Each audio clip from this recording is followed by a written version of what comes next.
I am a third generation child of divorce, and I want to make sure that that cycle ends with me. So welcome to my channel. My name is Annalise. This is Living Volumes. If you're new here, hi, I'm Annalise. I am a 20-something Christian. I am engaged and I am currently working as a nanny. And I wanted to start making these YouTube videos to hopefully find my people. Today's video topic I am very excited about, passionate about. I love talking about it. This is how I'm preparing for marriage as a child of divorce. And the first thing that I'm doing to prepare is thinking before I speak. The urge I have to criticize or nitpick, especially the people that I'm closest to, is very real, and I don't exactly know where it comes from, but especially when it comes to my fiance, I am very cognizant to not do that and to think before I speak. I want our relationship and our marriage to be a source of confidence for both him and I, and one of the simplest ways that I can foster that in our relationship is by just not criticizing him. You know, if I have something on my heart, I can pray about it, I can take it to God, and if it's really, really important, we can have a civil discussion about it. But small things are things that I'm just learning to let go, because it's really not useful to bring everything up and hash everything out and constantly basically be knocking him down. I don't want to do that. I don't want him to feel like I'm always criticizing him. I want him to feel like I am his #1 fan. So that is effort number one. The second thing I'm working on is making sure that I'm in the Bible every single day. I was not raised in the church. I was not raised a believer, so I'm not actually incredibly familiar with the Bible, but this year I did start a Bible reading plan. So by the end of the year, I will have read the entire Bible, and I really want to make sure that I crack my Bible open every day. I'm not perfect on this, and the start of the year was a little bit spotty, but I think that I got it down now. It just brings me so much peace to be in the Word and to center my life on Christ, and by reading the Bible, it encourages me to do all of the other things that are on this list. So that is an essential. Number 3, I have been reading biblical marriage books and just marriage books in general. My 2 favorites that I've read are The Empowered Wife by Laura Doyle, and then the other is Sacred Marriage. I do not remember the author, but I'll put up a picture of both of those. The Empowered Wife isn't particularly religious, but it is so good. It's probably one of the best books I've ever read. I highly recommend it. And the premise of Sacred Marriage is basically that marriage is meant to make us holier and not necessarily happier, which is an encouraging message, believe it or not. Just to know that the point of basically anything that you do, but especially marriage, is to look for growth and to encourage growth in your life. My fiance and I will be starting premarital counseling here soon as well, and the book we'll be reading for that is called When Sinners Say I Do. The next thing I'm doing is making amends and attempting to repair some of the relationships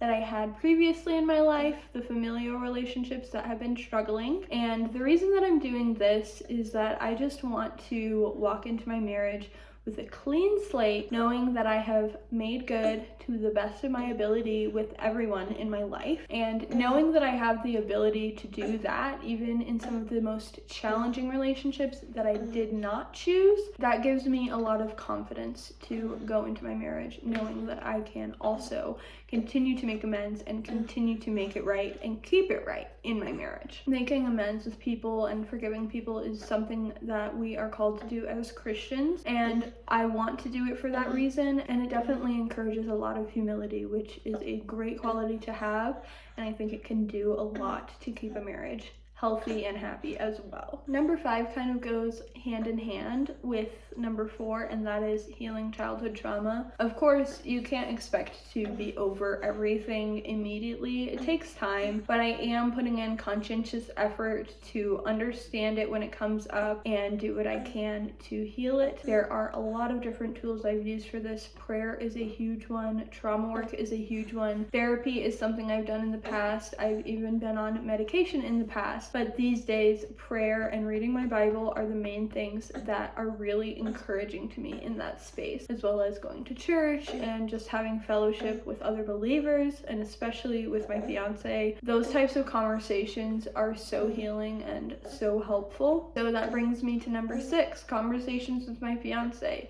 This is the season of our life where we have the most time to have conversations and communicate with each other really clearly about who we are, what we need, everything. You know, I love learning about him and just talking to him, being able to experience his mind and he experienced mine. Conversations are just so beautiful right now. And once we're married, there will be other ways that we can connect, but right now, conversations and prayer and time together in the Word are the ways that we can connect. So I'm really trying to just squeeze all that I can out of our conversations right now, because this season is not forever. It's not even for that much longer. I think it's like 170 days until we get married, which is so exciting. And it can feel far away at times, but in reality, this engagement season is just screaming to an end. So I'm really trying to soak it up and enjoy it for exactly what it is. The seventh thing that I'm doing to prepare for marriage as a child of divorce is paying off all of my debt. I have some student loan debt that I'm working on paying down, and I feel encouraged to do this because I know that financial woes and financial disagreements are one of the primary causes of divorce.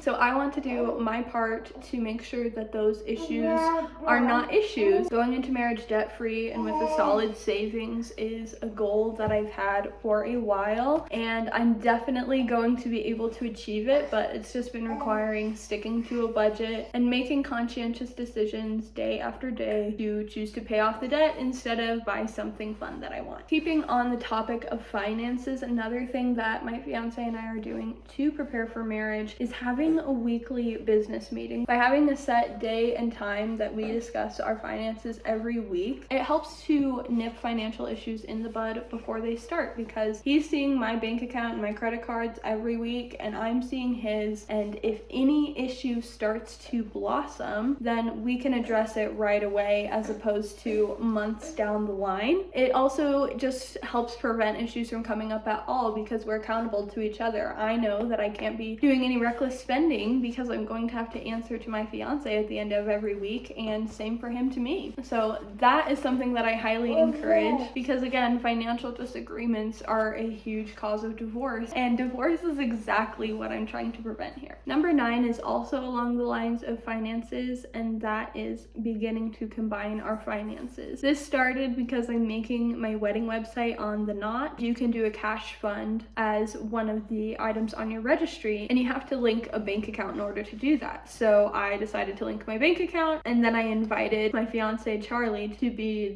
the joint owner so that we would both have access to any of that money that comes in from the cash fund. And this is again just another accountability thing. As a Christian, I believe that when I marry my spouse, we become one flesh and we are one united front when it comes to everything, including finances. So we're just gearing up to come into that season because, like I said, 170 days, and then that is our new reality. And then the 10th and final thing that I am doing right now to prepare for my marriage as a child of divorce is enjoying my time apart from my fiance. I've kind of touched on this already, but this is the end of the season of my life where I get to just enjoy my time alone and enjoy my solo relationship with God. From here on out, after we get married, it's going to be me, Charlie, and the Lord in every situation. I'm really wanting to enjoy this time for what it is. As much as I want to be married and to share that intimacy and that oneness with my soon-to-be husband, I'm really wanting to focus right now on enjoying this time that I have, because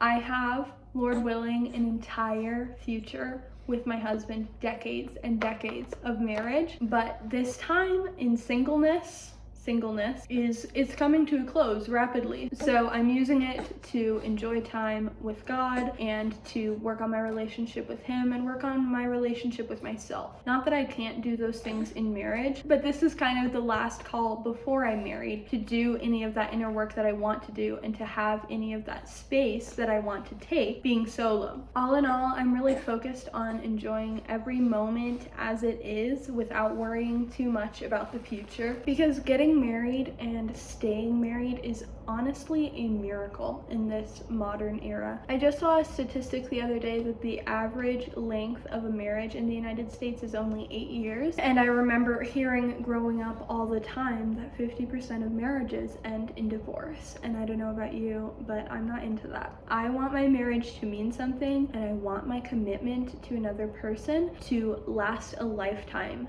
especially because that's what I'm agreeing to in getting married. It's really exciting to be going into this season of life, to know what I know and to be ignorant to the things that I am ignorant to, but to have that commitment to myself, to my future husband, and to the Lord that we are making this happen no matter what. It's not about my feelings, it's not about my happiness, it's about being able to commit to something, commit to someone my whole life long, and to have the discipline and the commitment to growth to be able to honor that commitment my whole life long and continue to return to it time after time.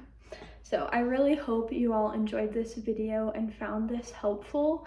If you are a child of divorce and you are feeling iffy about the concept of marriage, please make sure to like this video and follow for more. And if you are a child of divorce and you are feeling iffy about the concept of marriage, I just want you to know that you are not alone, and that it is a journey, and that there is hope, and that if deep down you desire marriage but you don't think it's possible, or you don't even think it's possible to want marriage or see the value in marriage, it is. I'm here to tell you that it is possible, and that having a heart for marriage and getting married and staying married is a beautiful thing, even if it's not common practice anymore. That's all I have for you today. I'm gonna go enjoy hanging out and cuddling with this baby, and I will see you all again soon.